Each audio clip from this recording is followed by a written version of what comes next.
Сайн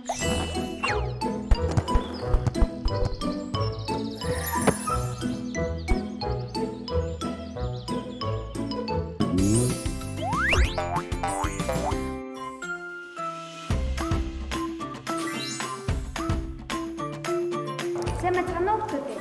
Соёлын үеийн үндэсний төв Стант Лидтэй хамтран бүтээж буй ухаан цонхор нэвтрүүлэг маань эхлэхэд бэлэн боллоо. Түүхэд багчууд та бүхэнд сонирхолтой сургамжтай үлгэр ярьж өгөөр Монгол улсын соёлын тэргүүний ажилтан Инх Туяа багш маань хүрэлцэн ирлээ. Сайн байна уу багш? Амар байцгаана уу хүүхдүүдээ? Амар байна уу багшаа? Багшаа, та өнөөдөр бидэнд ямар үлгэр ярьж өгөх вэ? За. Багш нь өнөөдөр хүүхдүүдтэй үнэг, яст мэлхий, шоргоолж гурвын үлгэрийг ярьж өгье. За хүүхдүүд энэ үлгэрийг мэдэх үү? Мэдэн. За, юунд тухай үлгэр үлээ? Ямар амтан гардаг вэ? Шоргоолж, үнэг, Яст мэлхий. За, энэ гурав маань яадаг байх нь вэ? Тарай тарьдаг. Найзууд байх нь тийм үү? За, тэгвэл багш нь хүүхдүүдтэй үлгэрээ ярьж гээ. За, үлгэрээ сонсороо хүүхдүүдээ.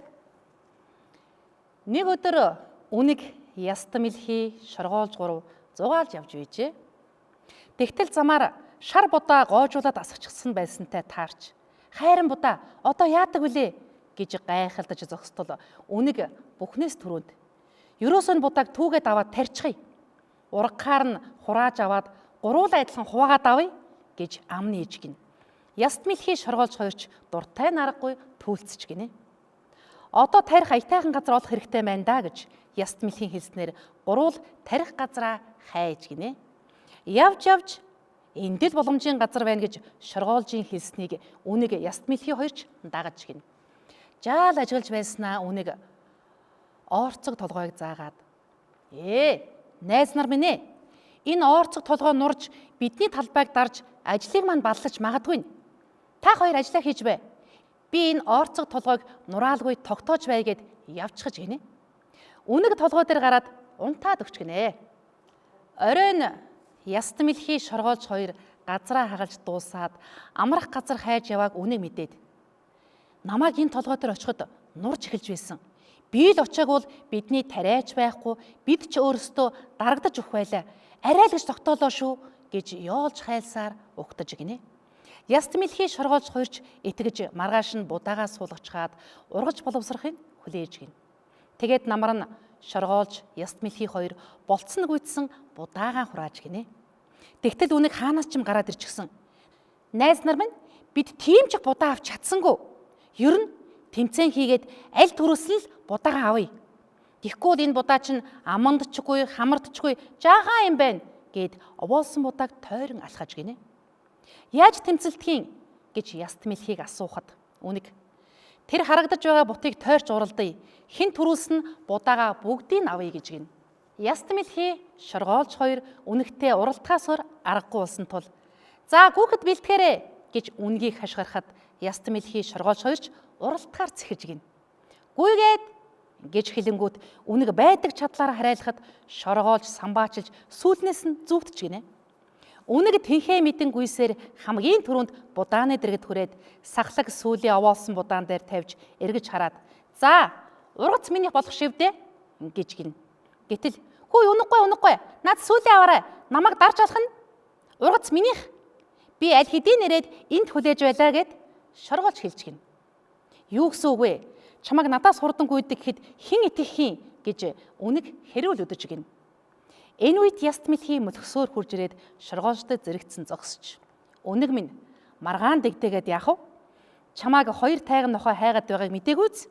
Тэр хоёр надтай таарад нөхөг чинь заагаад айл гэж бүр сандралаа шүү. Би яалаа гэж чамайг зааж өгөх вүлээ. Тэгтэл уурлаад бүр намайг зуусан шүү. Чи нохоо хуцаж байгааг дуулж байна уу? Айгүй бол наашаа ярьж байгаах гэхэд үнэг үнэмшин айн зогтож гинэ. Ингэж яст мэлхий шоргоолж хоёр арга бааш ихтэй үнгийг мэхэлж явуулаад ариун ургацаа хуваан авчээ. Тэд өвлийн душ эдэх хоолоор гачигдалгүй амар сайхан жаргаж гинэ. За хүүхдүүдээ гурван найз хамтдаа байжгаад яахаар шийдсэн бэлээ? Будаа тарихаар шийдсэн тийм үү? За гэтэл хоёр найзаа хэн хоорсон бэлээ? Үнэг хорсон. Үнэг ажил хийхгүй залхуураад хоёр найзаараа будаага хураалгацсан тийм үү? Ариун ургац хураасны дараа хоёр наазаа хуураад бүх будааг ганцаараа авъя гэсэн. Гэтэл нөгөө хоёр маань яалаа? Үнэгнээс өөрөөс нь илүү ухаан самбаачлаад үнгийг явуулаад залилсан тийм үү? За хүүхдүүдэд тэгэхээр найз нөхдөдөө худлаа ярьж болохгүй, хамтарч хийсэн бол хамтарч тарьсан будаагаа хамтдаа хувааж авах нь тийм үү? Найзтайгаа бүх юмаа тэнцүү хуваадаг байх нь. Найзынхаа ямиг хуурч мэхэлж авч болдоггүй байх нь тийм үү хүүхдүүдээ? За хүүхдүүдээ Монгол Ардын үлгэр маань хүүхэд багчуудын маань хүмүүжил, төлөвшөл, найз нөхдөө хүндлэх, хайрлах, найзуудтайгаа дүүтэйгээ юмаа хуваалцах тухай сургамжтай сайхан өгүүлсэн байдаг юм аа. Үлгэр ярьж өгсөн багштай баярлалаа. Баярлалаа. Нэвтрүүлгийн маань дараагийн болон эхэлж байна.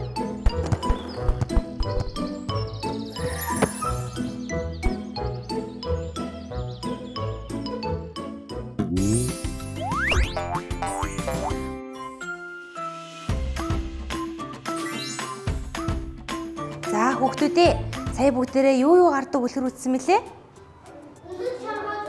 Өнөг шоргоолж яст мэлхий 3 үлгэрээ үзлээ тийм үү? За одоо бүгдээрээ үлгэрийнхаа дагуу сонирхолтой бүтээл хийцгээе. За 1-р ширээний хүүхдүүд маань энэ ямар амьтан мөлий? Шоргоол. За шоргоолжийг зааврыг анхааралтай ажиглаад зааврын дагуу шоргоолж бүтээх нэ. За хийсэн шоргоолж нь ийм болох нь шүү хүүхдүүдээ. Сайн хараарай. За 2-р ширээний хүүхдүүд маань юу илээ? За үнэг хийх нэ. Үнгээ хийхдээ мөн зааврыг анхааралтай ажиглаад зураасыг дагуу хайчлаад толгой сүүлийг нь нугалж хийх нэ шүү хүүхдүүдээ. За дараагийн 3-р ширээ маань энэ ямар амьтан мэлээ? Яст мэлхий. За яст мэлхийгээ мөн заавраа сайн ажиглаад зааврын дагуу хийх нэ. Өө яст мэлхий ч бас удаан явдаг тийм үү? За багш нь хүүхд болгондоо нэг шиг юу бэлдсэн байна? Хэрэлтгүүний багш нь бэлдсэн байгаа.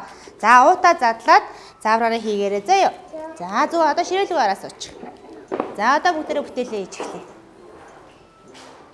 За задлаарай. Айлгоо задлаарай. За сайн байна. За гаргаад ш. Яах вэ мөнхлөө? Одоо зураасныхан дагуу хайчлан. За хайчаа зөв бариарай. За эхлээд шоргоолжныхаа толгойг дараа нь их бий нэш. За нэг амьтан бүтээхэд хэрэгтэй бүх зүйлсийн маш нуутанд нь хийсэн байгаа. За ингэж жаад. Эхлээд цаасаа цавуудж жаад хуйлах нь байна тийм үү? За багш нэг хийгээд үзүүлчих. За ингэж тийш үү. За эхлээд зураасаар нь хайшлсан баг та. За одоо цавгаа түрхээд наа. За одоо толгойг хөлийн Хайчи даваа. За болцсон уу?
За хүүхдүүдээ бүтээл хийгээд дууссан уу? За нэгдүгээр ширээ маань ямар бүтээл хийлээ? Шоргоож хийсэн. За өөрсдөө хийсэн шоргоожоо дээш нь өргөөд багштай харуул да. Оо ямар гоё юм бэ. За хоёрдугаар ширээний хүүхдүүд маань юу хийлээ? Үнэг хийсэн. За үнэгээ гарынхаа алхам дээр тавьчих. За гуравдугаар ширээний хүүхдүүд маань юу хийлээ? Яст мэлхий хийсэн. За яст мэлхий үнэг шоргоож гурав хаана таарлаа хүүхдүүдээ? Оо толгод дээр таарсан. За тэгвэл шоргоолжны үүрэн дээр нь тавиад үнэг яст мэлхийгээ толгодоо тойруулаад байрлуулаарай. За эхлээд шоргоолж хийсэн хүүхдүүд маань шоргоолжоо авчи тавьчих. Үүрэн дээр нь болно. Эсвэл уулынхаа хажууд болно. Уус толгод дээрээ бас таарсан шүү дээ, тий? За сайн байна. За хоёрдугаар ширээний хүүхдүүд нь юу хийлээ? За үнэгээ босоо тавиарай. За үнэгээ тавьчих. Хаан тавьд үнэн нь багтахаар энэ. За энийг жоох ингэчээ. Ингээ тавьчих. За мөглөнд үнийг ин тавьчих уу? За тий одоо уул руу дэше өсөж байгаа юм байна. За аялгаа. За сайн байна. За яст мэлхий. Бод ма яст хийгээ тавь. Багтах нь. Яст мэлхий хаана өгүүлээ? За харин зай хаана. За зайг нь харж байгаа л энэ аваар тавьчих тийм үү? За яшаа ингэ тавьчих. Тагш нэг шоргоолжийн төгөлтгөр авчи. За цэцэгний энийг тавьчих. За болцсон уу? За бүгдээрээ өнөөдөр ямар үлгэр сонслоо хүүхдүүдээ? Шоргоолж, яст мэлхий, үнэг 3. За үлгэрийнхаа дөрүүдээр олон сонирхолтой сайхан бүтээл хийсэн байна. За өнөөдрийнхөө сургалтанд идэвхтэй оролцсон хүүхдүүдээ баяр хүргэе. Хүүхдүүдээ бидний хийсэн бүтээлийг сонирхон үзсэн найзуудаа баярлалаа. Баяртай.